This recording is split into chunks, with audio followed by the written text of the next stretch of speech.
What's poppin', everybody? Hello and welcome to Popcorn Culture. My name is Ben Carlin and I am your host. Here with me today is my brother Jay, who will be in every episode. Haven't missed one yet. Dude, we are back from Disney World. I can't believe it. Like,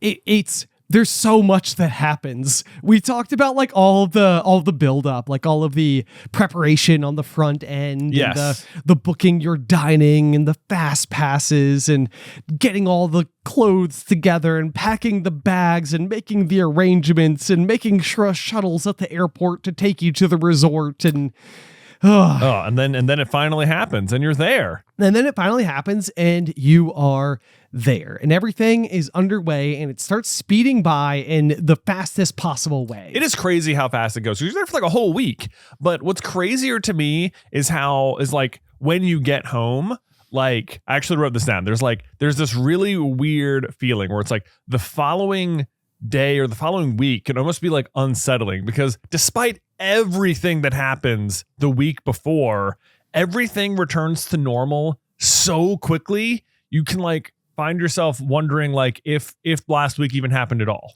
Yeah. You know? Yes, absolutely. I would totally agree. Like it was like we like, you know, we spend so much time because like, I remember mom being like big on this when we were kids, and it always seemed like, what's the point? Like, why are we doing this? But it would be like before you left on a trip, you would like clean the house and get it all ready so that like when you came home, you'd come home to like a clean house. Right. And so we do that though. And it is a very nice thing to come home to like things kind of like being in some measure of order. But in the same way that happens on any trip where, you know, you've got everything all neatly packed up in your suitcases, then you get there and the suitcases open and they explode all over the place. Yeah. And like all of a sudden there's like, you know, shirts hanging off the back of chairs and you've got towels on, you know, the hinges of the door and just like all the random places where everything ends up settling. It's like, I feel like we walked back into our house and it's like, we're still amidst like a major renovation. Right. There was a giant snowstorm that happened before we left, and like my driveway is like fully in the shade of my house. Oh, so it didn't melt? It did not melt. It is still a complete sheet of ice. Is it still? A sheet of ice. Like, wow. Because it rained like a somewhat warmer rain over the weekend. It did. And I was like, oh, that'll do it. And then it didn't. And it didn't. I was absolutely floored. So actually, like, I literally even went to go like take the trash out. And this is like one of those details that like I don't know if it's like too much to ask our house like sitter to like go and take the cans to the road. The answer is that it's not too much of an ask. I understand that. Right. But we haven't asked them to do it. Okay. So like in addition to coming home exactly as you say, it's like the house immediately felt like a mess again. The renovation is still completely underway. So there's, you know, plastic separating half of our house from the other half of our house. And there's kind of a thin layer of dust that settled from all the demo and everything that's been going on. All of our old trash that was in the trash cans before we left was still there, and the trash cans were still like iced to the ground in the driveway. Yeah. So, you know, like I get there and I go to take the trash out and I like open the gate fence door or whatever and take one step out. I almost fall because I'm like not expecting the ice to be there. You know, the trash cans are still like overflowing and you're just like, oh my gosh, like I am right back in it.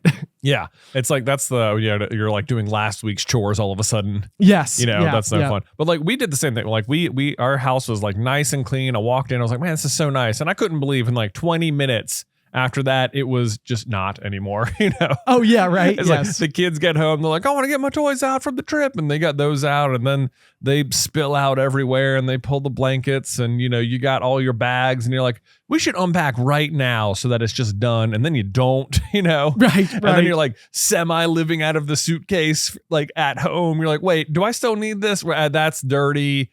Should I just throw all of it? Yeah, it's just, but I at least am fully unpacked now.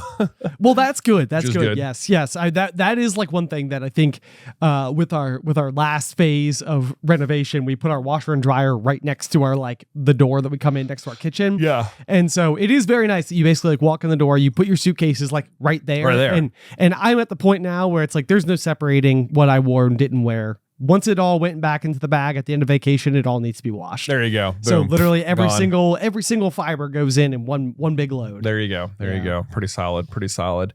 All right. Well, that's enough about getting home from the trip. What about the trip itself? Oh man. Well, It was a crazy trip, to say the least. We had at most at one point in time, and granted, this was only for like maybe a few hours, like a few hours. Yeah, where every single person who was going to be in attendance on this trip was there at the same time, because there was like some overlapping itineraries and people were coming like late and leaving early and all that type of stuff. But for like 5 hours, there were 22 people in our party total at the trip. Yeah. So it was pretty wild. Like, I mean, it was like a family reunion in a lot of ways. I know, a like, little bit. You're sort of seeing everyone, and you've got that factor of like, despite the fact you're at this park with like, 50,000 people, you keep running into people I know, yeah. It's always sort of like you turn the corner, you're like, oh, hey, look, it's Ben. Right, yes, yeah. So that was really cool. So it was it felt like a very high it felt like a very high intensity trip to me. Yeah. Like we've started doing it in such a way that I think makes sense, because we have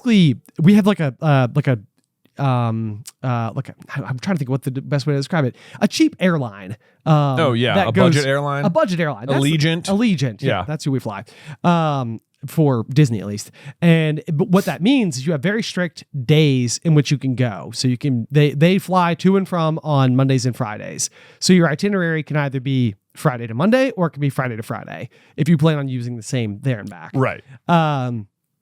And so the way that we do our 7-day trip is basically you get there on Friday evening, you have a resort day, like for day one, just to like relax, get everything figured out, get settled. And then when you've got like 2 park days, so Magic Kingdom followed by Animal Kingdom, so we've got to kick off with the magic, like the castle and everything. Boom. Yeah, boom, bam, right away. And then you have another resort day, just kind of like rest after two big park days. Yep. And then you get two more park days, and then the trip is over. And just like that. Just like that is what it feels like. Yeah. But I feel like the first rest day, I think, is like one of those things. It's very smart, because you get there, there's a lot going on, especially like when you're managing like we do like a grocery delivery for your room, a grocery delivery for my room. There's like rental, strollers that need to be accounted for. We need to like have gotten through the shuttle from the airport to the lodging, and everybody's kind of just like getting settled. Right. So, there's more settling to do than you realize. And it's like, especially if you're coming in like at night and getting completely settled, the idea of being awake in like 8 hours, like before you've really unpacked your suitcase and like getting ready to go into the park. Like that, I mean, not impossible, obviously, but overwhelming. Yes. I mean, it's like being like park ready, 12 hours after you land. It's like, whew, that feels like a lot. Yeah. Especially with, I think, this many people. Yeah. And this many kids. Yeah. It's the kind of thing where, like, if it was me, you, Alice, and Beth, and we were just going to travel down, it'd be like, no problem. We'll be there at rope drop the next morning. That'd be no problem. Yeah. We could do that. Right. Yeah. That's easy enough. It's like when you have to like think for other people, Yes. Like, there's a lot of that going on. Yeah. For sure. So I think that first day, getting to go in, getting to do like a little bit of like relaxation and just sort of like figure out where the food is, where the pools are, you know, like how does it work? Are we going to do that? That being said, we actually did have like like on the rest day, we did have one reservation right up front, which was to go to the Polynesian resort and do a character breakfast. Right. Which was super, super fun. I would highly recommend that if you're going down to Disney World, because you can reserve it even if you're not staying at the Polynesian. I would say that breakfast was the best food I had on the whole trip. No way. Yeah. So like right out of the gate, straight to the best food. Wow. Okay. Perfect. Yeah. I mean, you guys came back raving about it. And I mean, not that I have ever really thought that any of the food at Disney wasn't good, but it's usually like the kind of thing where it's like, it is good enough. Right. You know? Exactly. And, but you guys were like, the food was amazing. And I was like, really good. Okay. Yeah. Well, what separated it? One, it's like, kind of Hawaiian themed. So like it, and it's family style versus like other character breakfast experiences I've been to, like at the Crystal Palace or at Chef Mickey's, where like it's buffet style, and that's like, it can be difficult with kids because you sit down and like our kids aren't maybe like big enough to go like completely reach all of the stuff, like fill their plates at the buffet or whatever. So you end up making like 2 or 3 trips just to get the kids' plates done. But one of you typically is either staying at the table like with the kids, and then you swap places, and then you both have to go get your own food, but you need to do that separately because you can want to leave the kids alone. And by the time all 5 of us are like at the table, it's like, and between all that, like maybe the characters have started showing up too. So like you got to stop and take pictures and do all that stuff with them. Maybe they're signing autographs or whatever. It can be like a real like, oh my God, get the food, sit down, enjoy it. Okay. Right. Hi, Tigger. Hi, Tigger. Yes, good. What's up?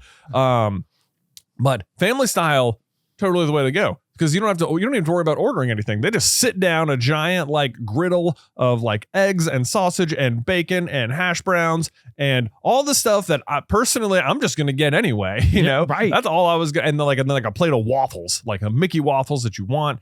And then because it's like Hawaiian thing, they all kind of had this like pineapple syrup drizzle thing on them, and it was so good. And the characters that we were meeting at that breakfast were like perfectly aligned for like our particular family, where it was Lilo, Stitch, Mickey, and Pluto. So like the kids all love Stitch, and like Luke collects the Stitch pins, but like beyond that, just like all 3 of them really like Lilo and Stitch in general. And then of course we collect the Pluto pins, which that's a whole different part of the trip. And then Mickey, it's always great to see Mickey when you're at Disney World. So yeah, really like perfect lineup of characters, super good food, great way to start the trip. And speaking of pins, we left from there, and then we went to GoPin Pro or Pin HQ or Pin HQ by GoPin Pro. They have such I could never remember the order of their name. I have this exact problem every single time I try to tell people about it, and I'm like, I hold on, I know some of these are in here. I got it. Just throw all that in Google and you'll find it. It'll know. Yeah, it'll know. It'll know. But this is the pin store. Yes. That we have raved about. That is in Winter Garden, which is just north of where the parks are in Florida. And it's like these 2 sisters that have basically put it together, and they've got this like phenomenal store that's just got like more pins. I mean, I think it's got 80,000 pins on the floor or something like that. I mean, something crazy. They've got like over a quarter million pins just like in stock. Right. You know, it's crazy. And it like every time I go in there, I'm like, okay, I'm more used to it now. I'll be able to like really like, I've got a strategy. I'll be able to like make my way around the store. Like I'll be able to pick out exactly what I want, and I'll get there. But then I get there and it's just like chaos, you know? Right. Yes. It's like, because we brought the kids this time. So we got in there, and of course they're having to like, oh my God, look at everything in every direction. Daddy, I need your help over here. Can they unlock this door? Wait, look at this one. Can I get this one? What about that one? It was like, I knew that it was going to be like that. Yes. So I was prepared for that. But it was like, at the end of the day, like if I saw something I wanted, I had to just be like, don't even think about it. Just say, get it, move on. Cause you're not going to have all day to peruse the different Plutos in the store, or goodness, forget where it is. Yeah, exactly. Then next thing you know, it's like there was which container, I don't remember. Yeah, where was it? I think it was over here. Oh my gosh! But we probably spent like hour and a half in there. I mean, you can lose a lot of time in there. Oh, you absolutely can. By lose, I mean it's a good time. But yeah, I think it's really good though that you've been on your own in the past without like the whole fam, because I feel like that gives you like the clear experience of what is there. Yeah. But yeah, that place is getting very popular very quick, it seems. There's no doubt. We were there on a Saturday, which I guess like if you go on the weekdays, it's like not that crowded. But if you go on the weekends, it's packed. It is packed. I was like, whoa, this place is like, we saw people getting out of the car. They had like suitcases because they were like, I don't know if maybe they were doing what we did that one time where they were just like on their way to the airport. But I got the impression like those suitcases were full of pins. They were ready to trade. It sort of felt that way. Yeah. A little bit. Maybe we set that trend in a way that we didn't mean to, because ours were just luggage. Yeah. But people were like, whoa, like suitcases full of pins. What a great idea. Maybe I should bring mine with me. Exactly. Yeah. So it was super fun seeing the kids do that, and they all get to pick out stuff. Walked away with some cool ones. And it was great for like Nick and Nate too, because they collect like Lightning McQueen and like pins and the aliens from Toy Story, which are super fun characters. And you'd think there'd be tons of pins of them. But there's not. Especially Lightning McQueen, which is bananas to me, because it is, I mean, Lightning is one of like the most popular characters Pixar has ever created. It's bar none. Yeah. Almost no comparison at all. I mean, well, maybe like Woody or Sully or something, but right. Yeah. Yeah. It's definitely way, especially, you know what, for how many pins there are of the Cheshire Cat. Yes. There's so many Cheshire Cat pins. There's so many. Is it Marie from the Aristocats? Yes. Like who cares? I mean, who cares? Where's Ka-Chow, man? Right. I have to say those are not terribly high on my list. The only thing I could think with Lightning is that maybe because he is like car shaped and like mostly red. Yeah. That like if you don't just make a pin that's him as a car, then like what is it? Right. I mean, I can see what you mean. Like, is it like, Lightning, he's a car, so how many shapes can they put him in? Right, exactly. But I don't know. That's not much of an excuse. You can buy like boba tea shaped, Marie the cat, Yeah, no big deal. You can put a lightning face on top of that boba. You know, you are right. You are right. There's nothing they can't do with the pin, and like the proof is that store. They will put any character into any shape and make a pin of it. Yes. Yeah. It is truly remarkable. It's really interesting as well, how much growth there is to have in terms of knowledge related to the pin trading hobby. That is true. This is something that I feel like you could know as a casual park goer that people trade pins. Right. But you might not. You might not know that. You might not know that is why there are big pin stores or such a high selection of pins at the parks. You might be like, are people buying this many pins to stick on their shirt? Right. Yeah. You might not think of them as trading cards. Right. And then it's so then you might be like, oh, I'm going to get a lanyard, I'll wear some pins. So I'm fitting into the landscape of the environment. Right. But then even that, it's that's still just touching the outside edge of beginning to start the conversation about what this hobby is to people. Because I remember I would go and you see the pins are everywhere. You see them everywhere and you're like it makes you're like, yeah, maybe I should get a pin. That'll be a fun way to remember the trip or whatever. Right. And then you go and you look and you're like, there's just so many. Like, which one? What would it mean? Where would I put it? I don't know. Right. Yeah. But maybe get a lanyard or something. You're like, yeah, if I go to an experience, I'll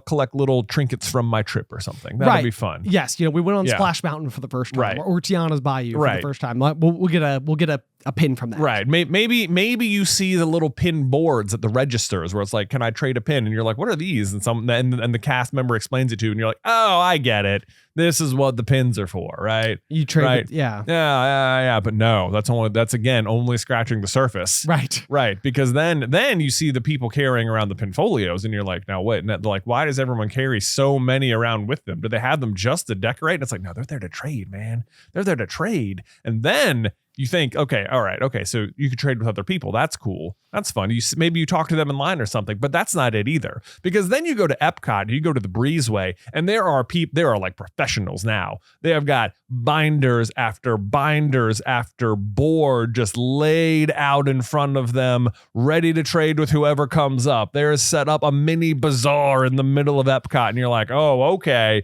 Now there's a whole not marketplace, you can't buy anything, but there's a whole bartering system, community going on. But even that's not it. Right.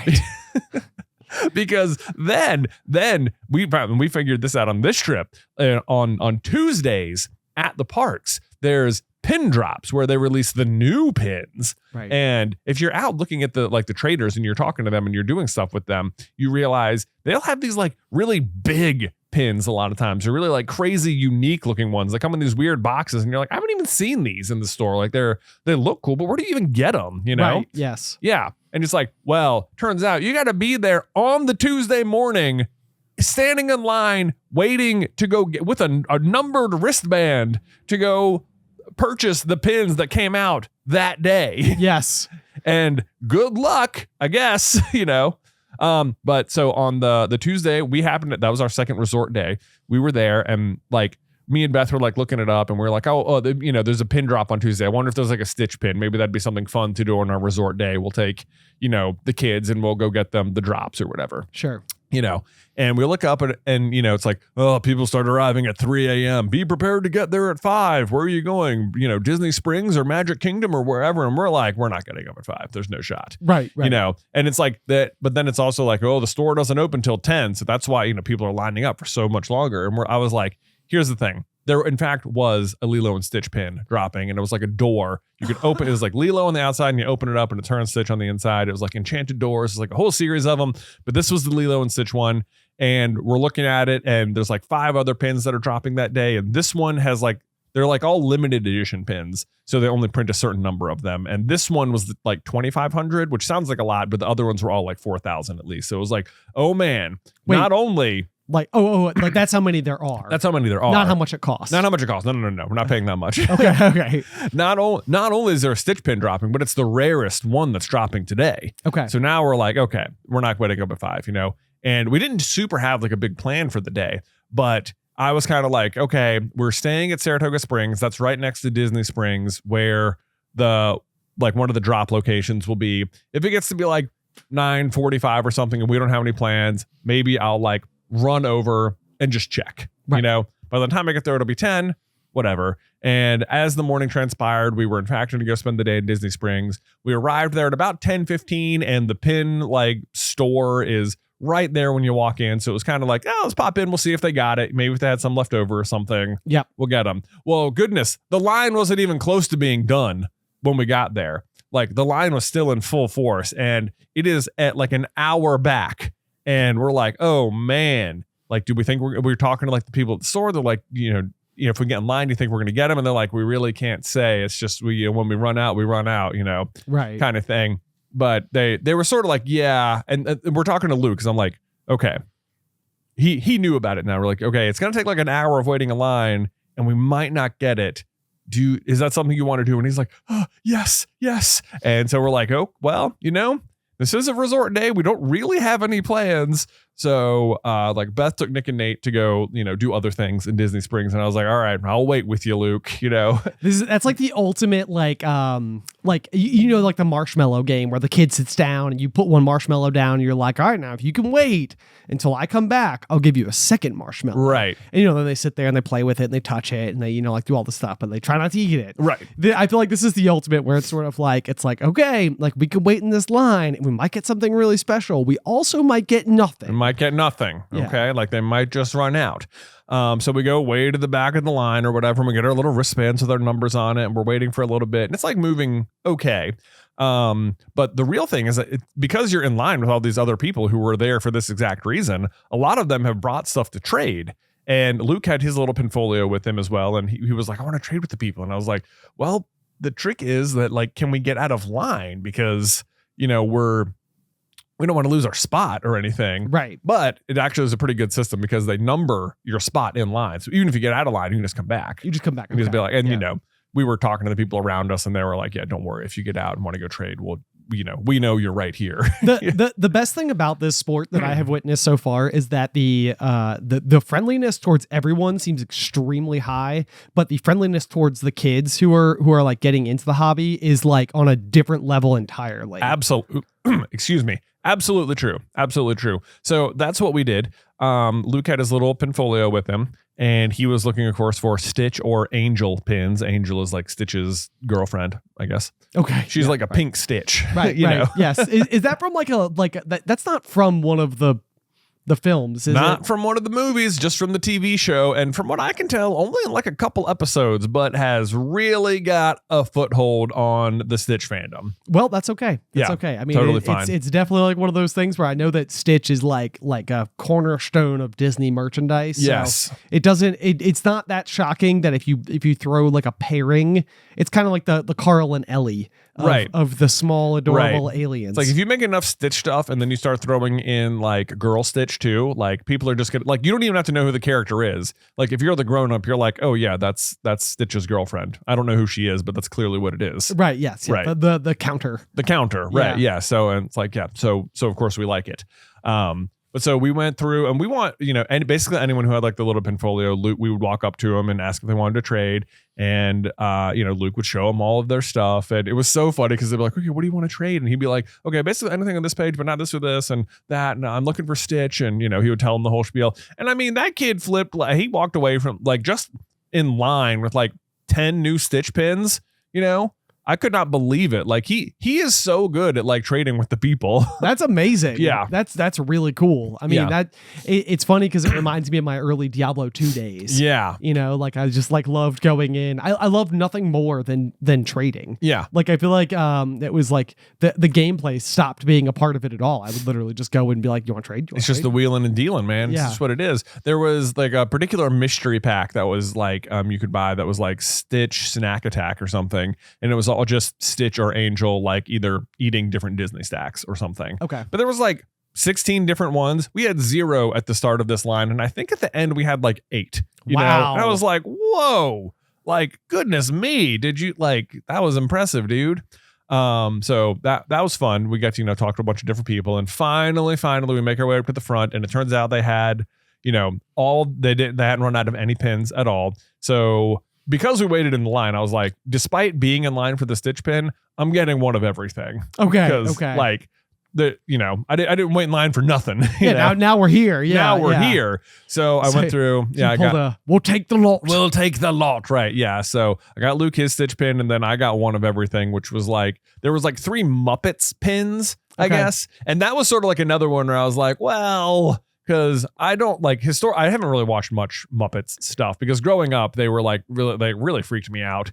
And I like just sort of stayed away from it at all costs. I personally saw this as like a secret boon for you because I was like, you got to pick up a bunch of like exclusive things that require this 1 hour plus long line. Yeah. On the particular day doing the specific thing. And then also just the investment of purchasing all the hardware. Yeah.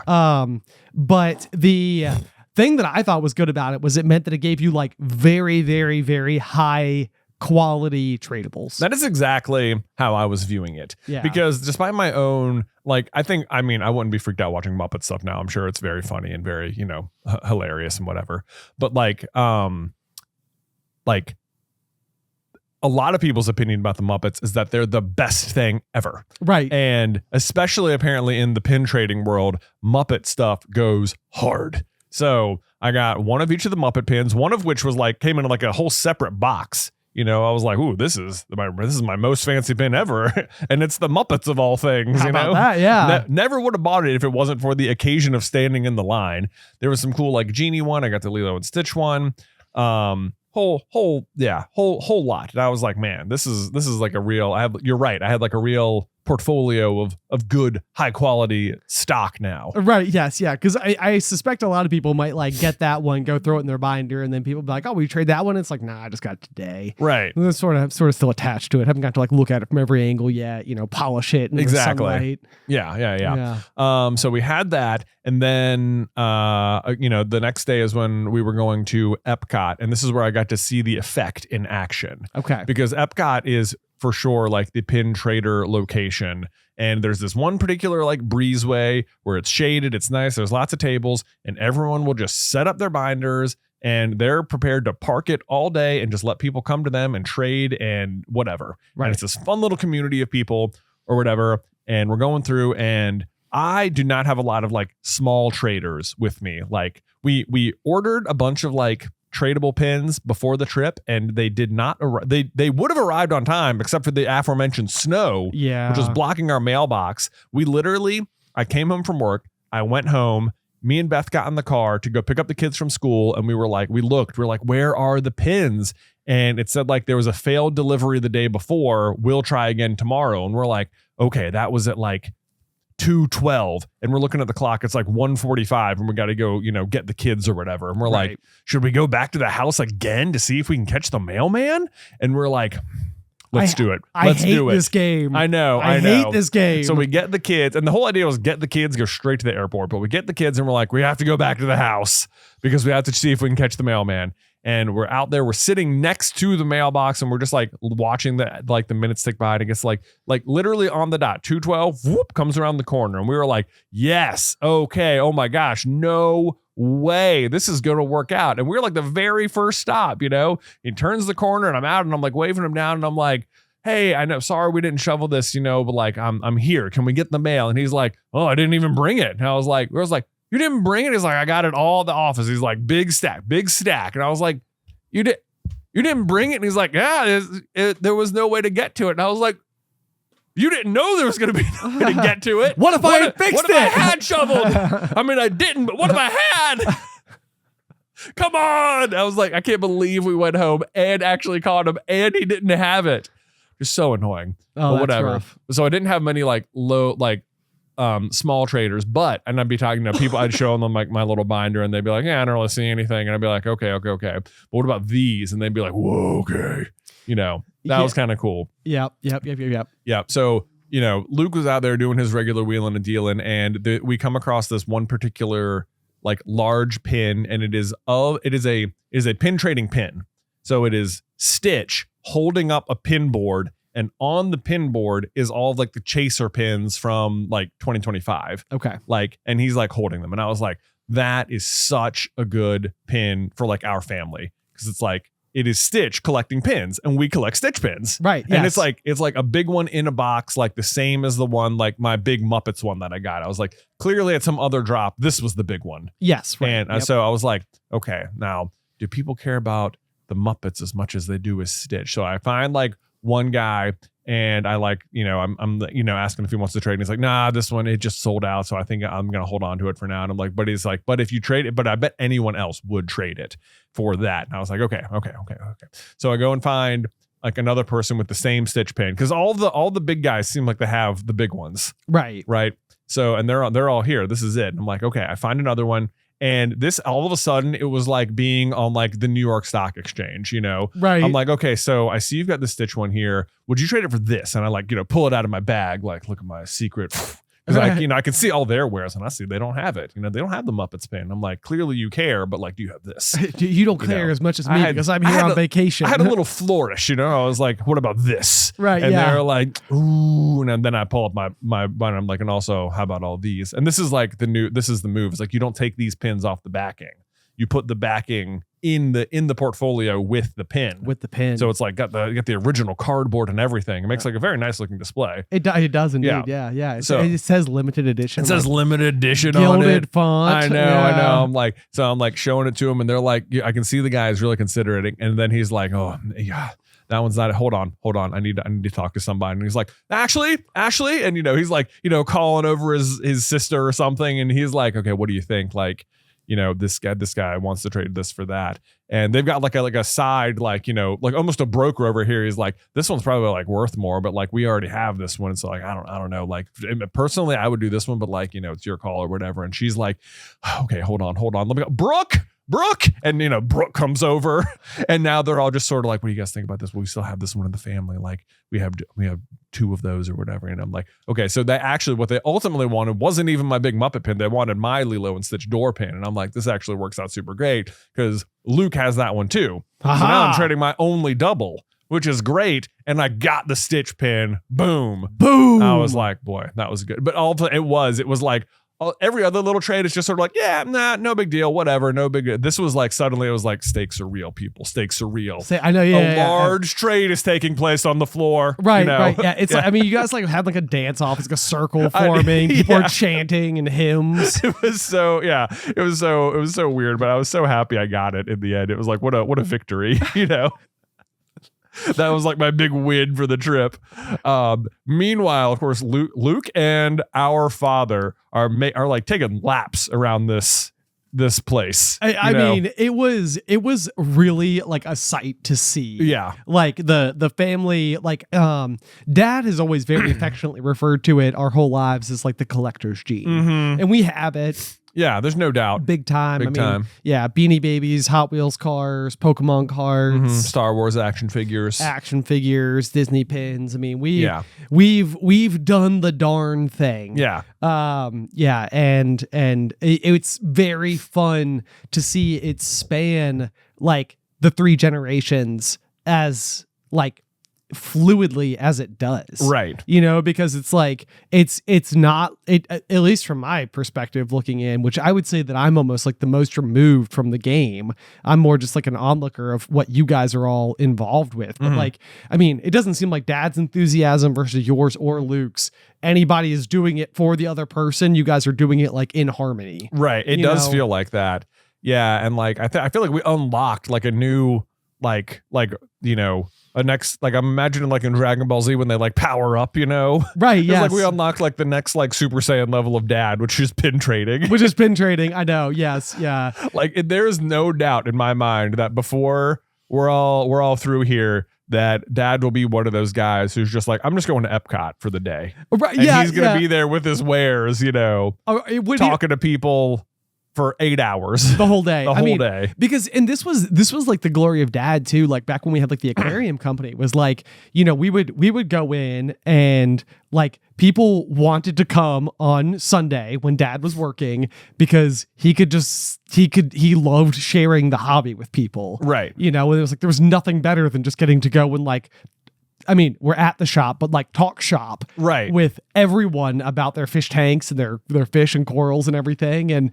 I think it's the same thing where, I was going to say like, it would be really funny if we got to the point where we're talking about the value of these like resort days and how we need to rest and everything. But like, I could almost see future trips, dad being like, well, I went ahead and bought a 5-day pass because Tuesday's a resort day. So I was thinking I might just hit Epcot. I'm hitting Epcot. I'm just hitting Epcot. Yeah. Right. Right. It's like no lines, no like, 20,000 steps. It's like I'm beelining it to that breezeway, right, where my people will be waiting. I'm gonna snag a table early in the day, right, and I'm gonna talk to people all day. It's gonna be great. And I'm gonna walk away with like 20 new goofy pins, 20 new goofy pins, and a whole lot more knowledge and a bunch of new friends. That's the thing. Is like he's gonna outpace us in like the pin trading knowledge. At some point, Right. Yes. Yeah. Right. Then we'll need like the Papa John's Guide to Pin Trading. Right. Yeah. That's his new blog. I know that there will be a blog about it. Yeah. That's exactly what's gonna happen.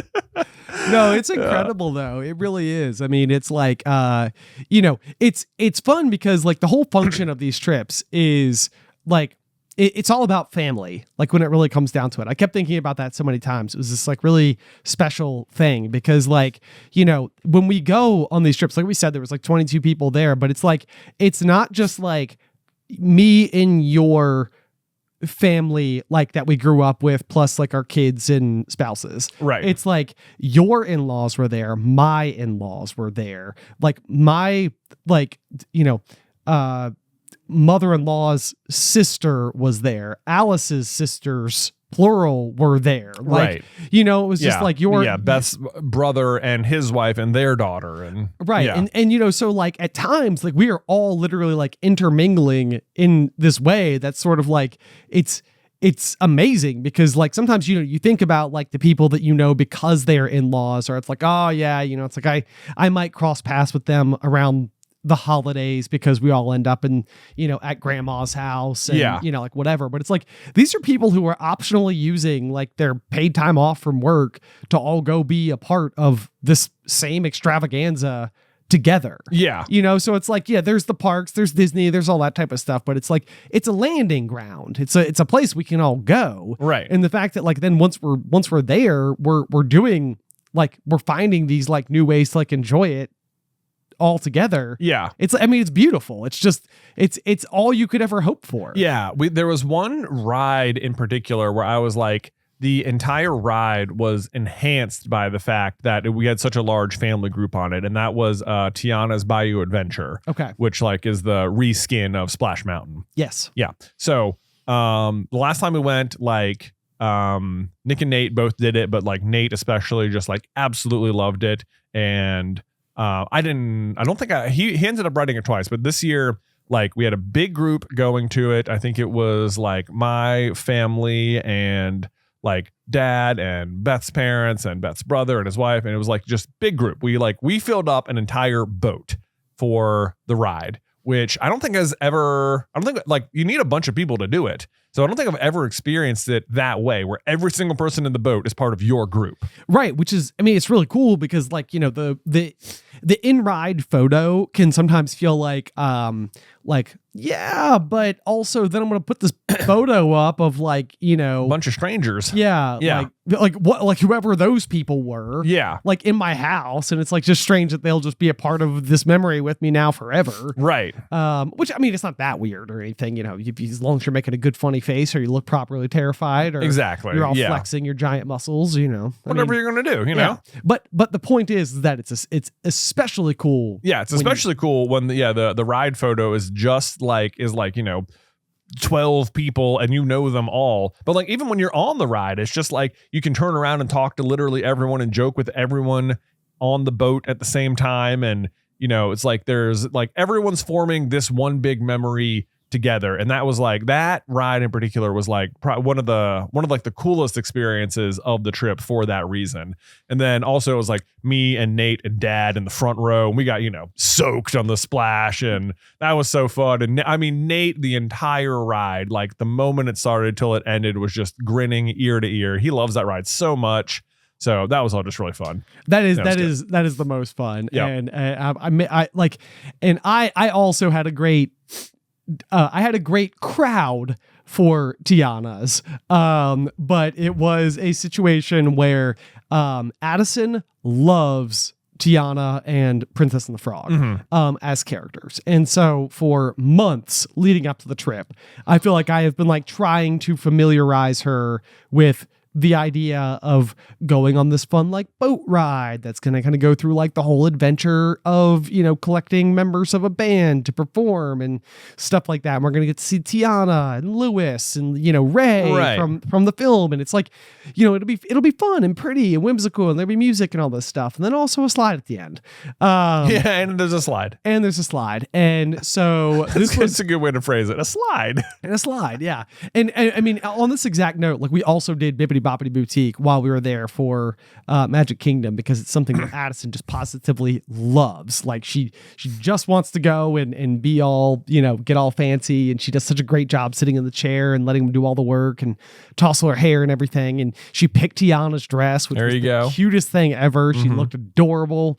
So we really loved it. But I get her before we go to the boutique, we get her out on the ride and we're kind of going through it, and she's like a little, like nervous and everything, and she has to sit next to me, so I've got her all like snugged up next to me and everything, and we're going through it. And the thing I kind of forgot about this adventure is that there are like 3 like kind of like little drops. Yeah. And the problem was that she was spooked by those. Yeah. And then you're in motion. Yeah. Like, yeah, so the ride's already started. And so, then she's like, burrowing into my side, and she's like, there's no more, right? There's no more. And I'm like, there is. It's like, there's a real big one left. Like, what we've done so far, those basically don't count. Yeah. I forgot they happened because the big one is so big. Right. And that's not what you want to hear. I know. And so, it's like one of these things where, like when you have a small child, one of the things I had the hardest time learning, like especially while she was like little, was I'm a bad gasper. So like, when she falls, I gasp. And when I gasp, it tells her that what just happened was scary. Right. Which scares her. Yeah. And so like a lot of times, like you have to really regulate yourself, because you can teach them that falling is scarier than they will believe it is of their own accord. Right, if they just fall. Right. And so, like throughout her whole life, I've had to be like very, very good. Like when I see her falling, I have to like go inside of my brain space, sit down on side of like a little like, meditation rug and force myself not to be like, right. And I don't do it. And so I'm trying to do the same thing on the ride, where I'm just sort of like don't like give her no reason to believe that this is scary, because it's like at the end of the day, it's like we go to the park, we go down slides all the time. Like, it is different. It is. And there is the splash, which is cold because like Florida just went through a cold snap itself. Right. And so it's like, but maybe if I can just keep my gusto up and not like show her that there is fear to be had, that it'll be okay. And I think maybe it helped a little bit, but goodness, if I didn't feel like we got her down that slide and I was like, I think I just traumatized her. Yeah. And you're like, it happens just like that. Like it did. I didn't feel like I was doing anything wrong. And then I was like, oh no, I overshot. I know, Ben. I was having this struggle the whole trip. It's like, because part of you, like, I'm like, am I pushing them too hard to try like too much too fast, Yeah. And it's like, part of me is like, I'm sort of letting like the height requirements guide it. It's like, if they're tall enough to ride it, then it's like, they're probably like, mature enough to ride it or whatever. And it's like, nah, it's not necessarily true. So we had, let's see, like all the kids like, or like Luke didn't do Tiana's, but Nick and Nate did, and they both loved it. Okay. Right. So you've got that. That was like my touch point. It was like, okay, you guys like Tiana's. That's a pretty big drop. Yeah. Right. You handled it. You had fun. Cool. So the next day we're at Animal Kingdom and we're doing Expedition Everest. Okay. Which is one of the bigger coasters at the park for sure. I would say definitely even like one that like qualifies as a coaster. Yeah. Versus like a ride or an attraction. Yeah.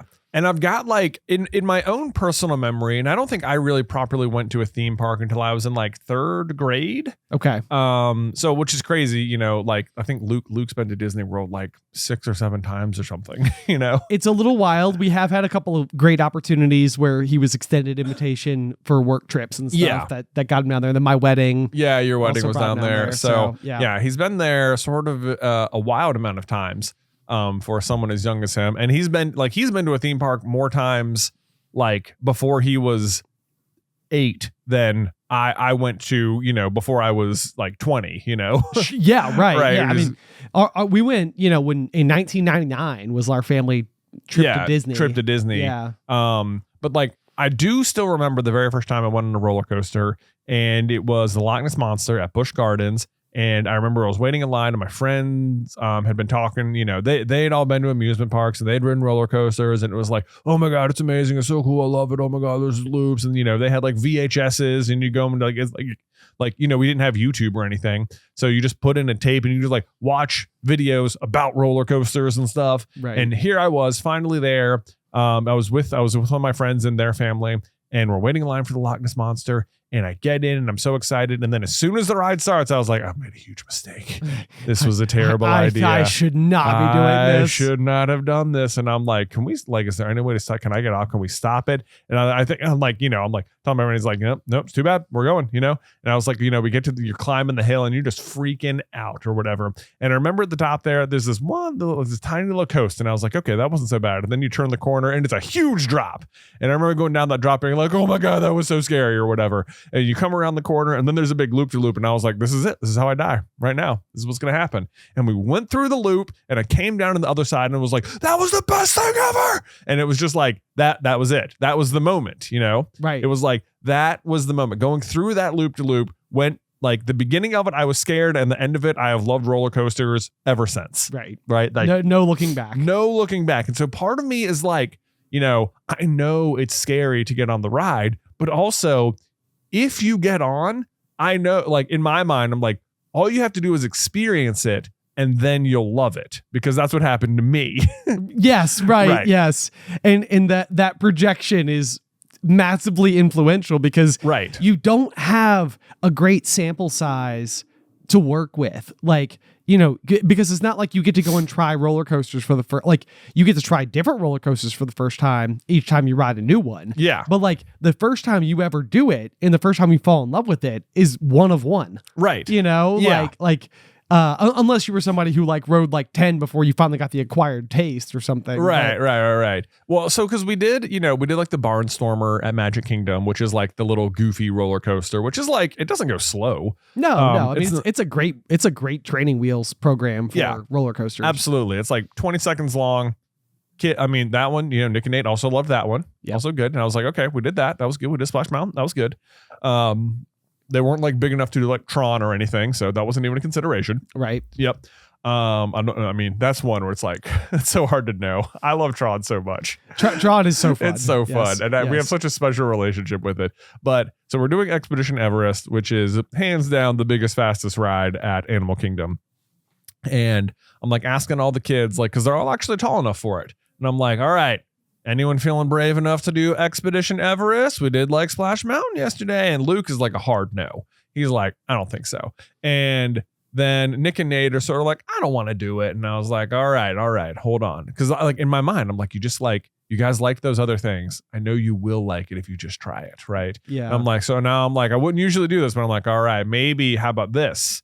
What if you do it, I get you some ice cream afterwards? And this sparks Nick's attention. He's like, I'll do it. And I was like, all right, let's go. So someone said ice cream? Yeah, someone said ice cream, let's go. And so I was like, all right, cool. Let's go. I was like, yeah, all right. This is going to be so good. Me and Nick are going to go do this. He's going to love it. We're going to, go ride roller coasters for the rest of our lives. And it'll be so fun, Into the sunset. Into the sunset.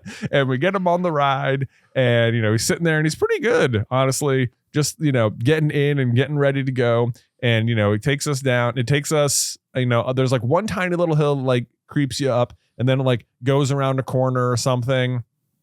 And I was like, all right, that wasn't too bad. He's like, yeah, that was okay. And then you get cranking on like the big hill or whatever.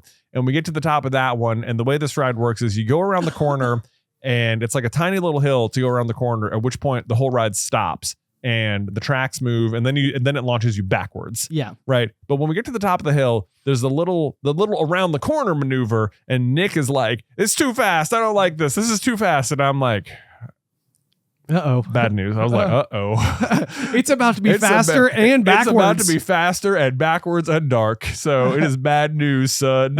Yeah. I'm like, oh God, what have I done? I've made a huge mistake. And then I'm like, all I can think is like, maybe once he gets moving, it'll be better. Maybe he'll enjoy the speed.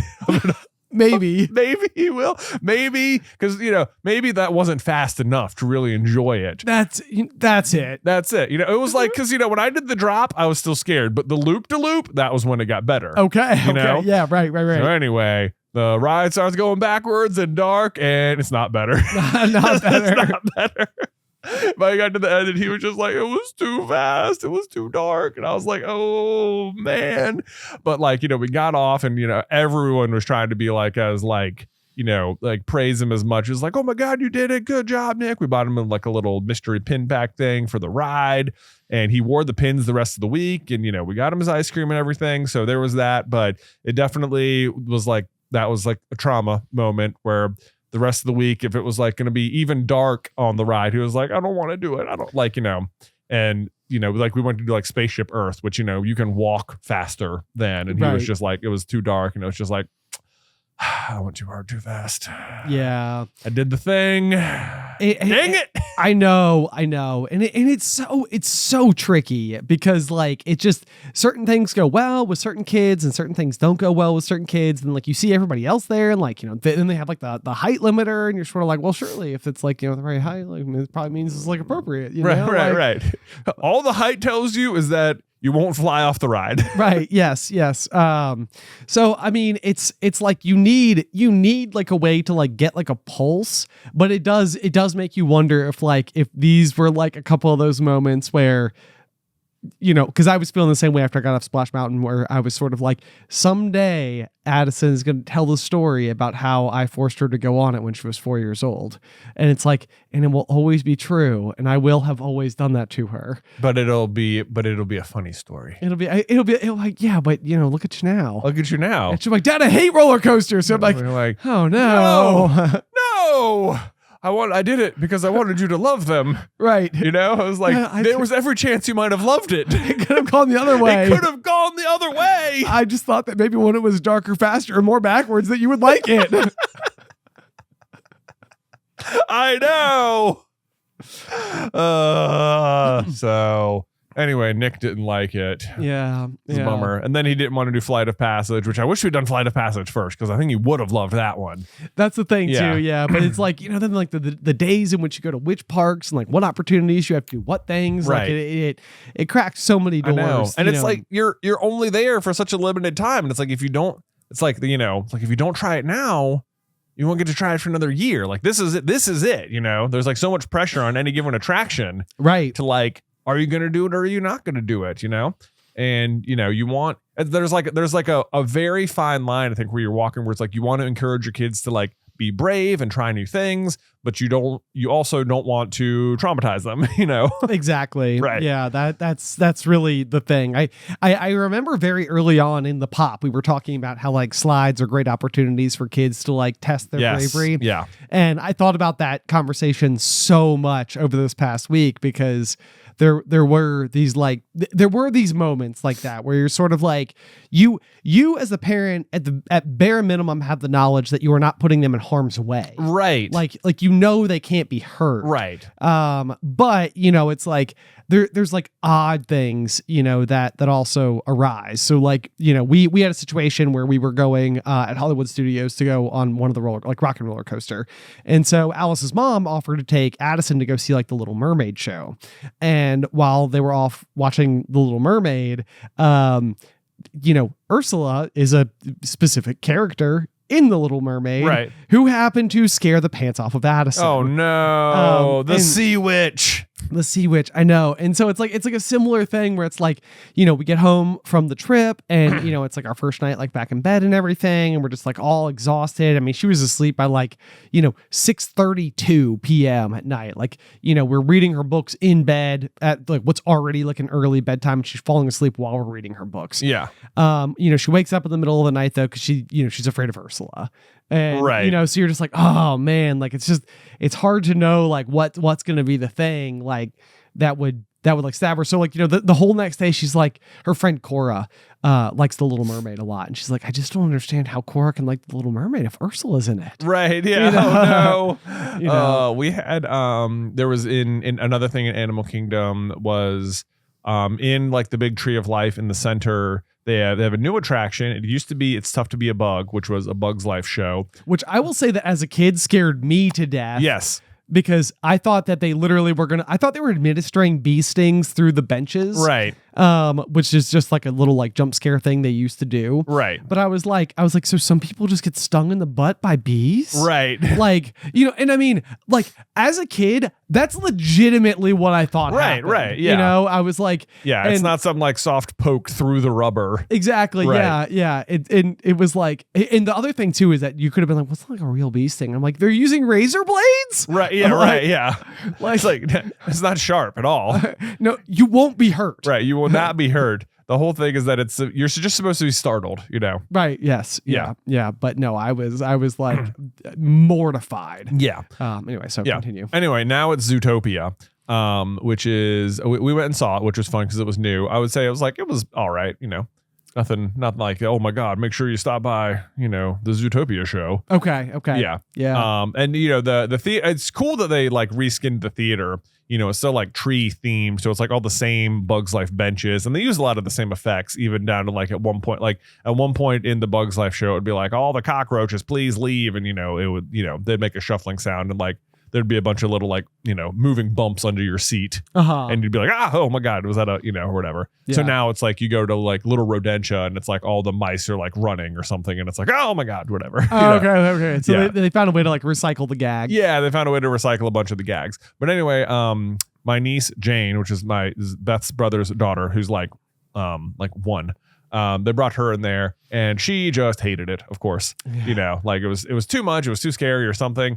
At least that day, because the next day they had to go home, and like we got a call or a text every day from them about how Jane just could not stop talking about Zootopia and how she loved it and how she wanted the cups and how she, like even though she was so scared of the show, like a day later, she loved it. Right. Yes.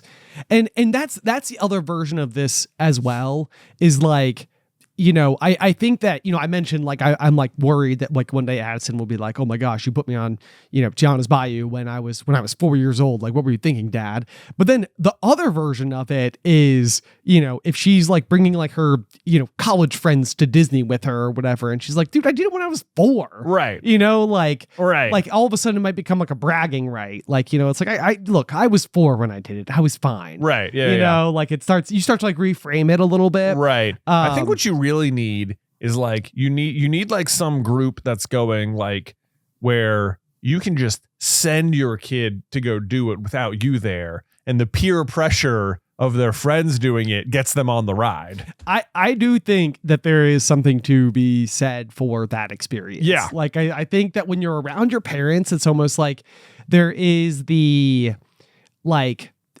you're looking at your parents as like the barometer for safety in such a way. And I think that can sometimes like you could almost be standing in the way of them testing their fears. I know. It's like I'm almost like so aware of that. It's like I want you, and it's like I don't know why it's so important to me that like they like want to do roller coasters or something. Like I'm not sure like what it necessarily like proves, other than it's like if you can be brave enough to get on the ride, then you can have so much fun, right? Kind of thing.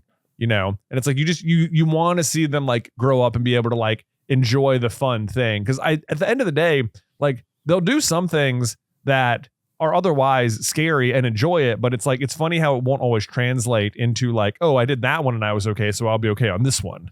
Right. Yeah, you're right. You're right. Well, and it's funny because I was reading a little like blip of something the other day that was basically saying like nothing eats away at you more than the things that you avoid. Right. And so it's like if you're ever like trying to find a sense of like grounding in your life, it's almost try to find the details or the like activities or the areas of your life that you avoid at all costs, and go face them.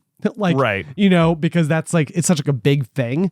But the idea, I think, to me, because I understand what you mean. Like, it's like, it's not that I necessarily need them to be like roller coaster junkies or anything like that. But it's like the idea that I don't want you to like avoid something just out of like worry. Right. It's exactly. like you want them to be like willing to like, face some fears. And so like in a way, like, roller coasters seem so like novel and like unimportant in the scheme of life, but they're small little analogies for life's, what you will face. Right. And they're like, it's exactly like the bravery thing with slides. It's like little opportunities to, face something you might be afraid of, to prove to you, not to me, to you, right, that you are braver than you think you are. Yeah. And you will walk out the other side. There's no mandate that means you have to enjoy it, right. But try.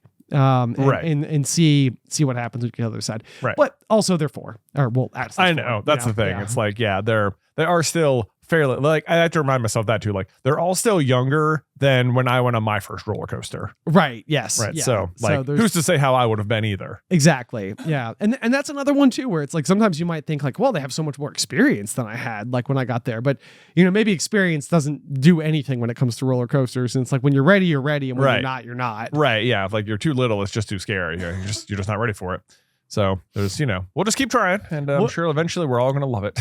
I know. Yeah. I mean, it doesn't feel like Disney's going anywhere anytime fast in our life, but in the meantime, it's not like we don't also enjoy so many other aspects of it, like the pin trading and the camaraderie and the time with family and the eating good food and, just walking around the parks and seeing each other and, and just like a week away from everything. Get to go and very nice. Yeah. I will say, Ben, Disney did wrong me in one area. What happened? I know. Okay. So in Magic Kingdom, one of my favorite Disney foods has historically been at the Sleepy Hollow quick service stand, where you could get the chicken and waffles sandwich. Yes. Okay. Yes. It is. And I agree with you. It is like one of my favorite things. Yeah. Yeah. It was one of my favorite things, Ben. It was. Because they used to market it specifically as a chicken and waffle sandwich, and they just give you a waffle with the chicken in it, and you'd eat it like a taco, kind of. Yeah. But there was like a pretty spicy sauce, and it had like a cool, like a coleslaw that came on it as well, and you would just eat it just like that, and it was delicious, and it was so much better than you could have expected it to be, and I loved it.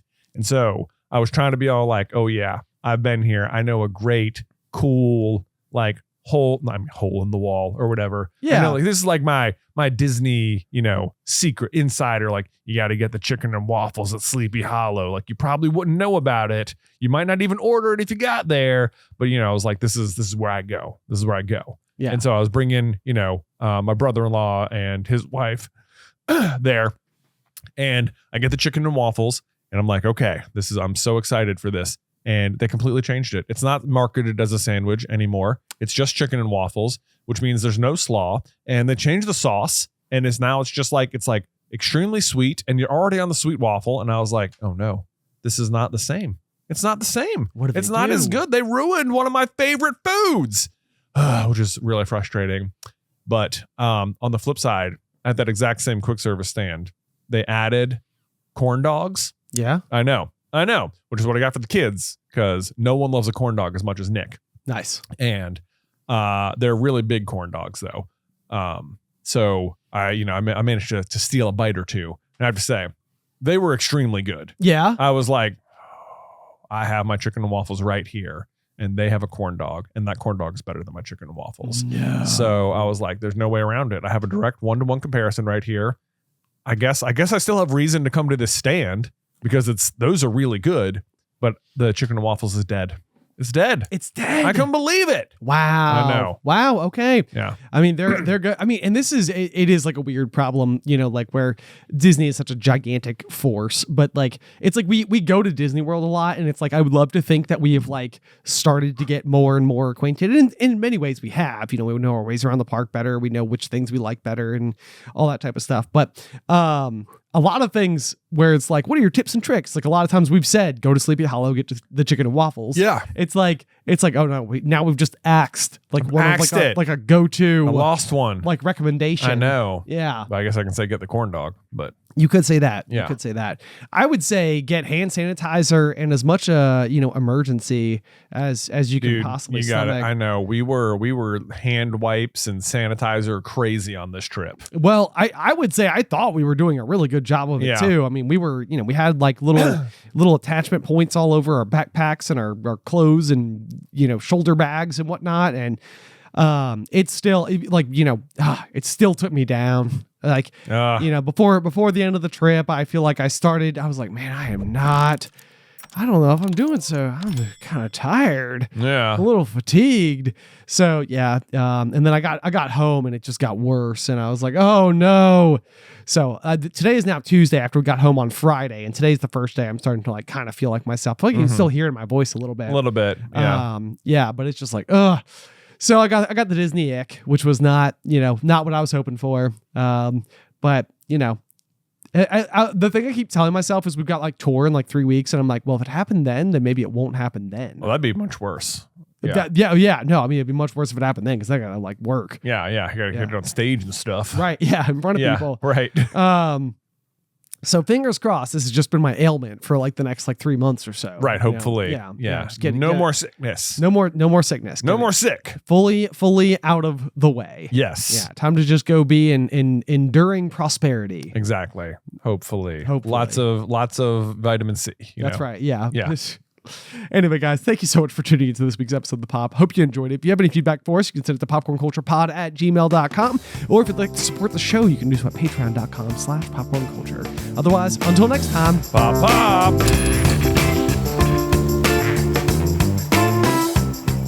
Today's episode was edited by Isybelle Christley. Vaishon Brandon does our art. Catherine Stein is our production manager, and the show is hosted by me and Jonathan Carlin.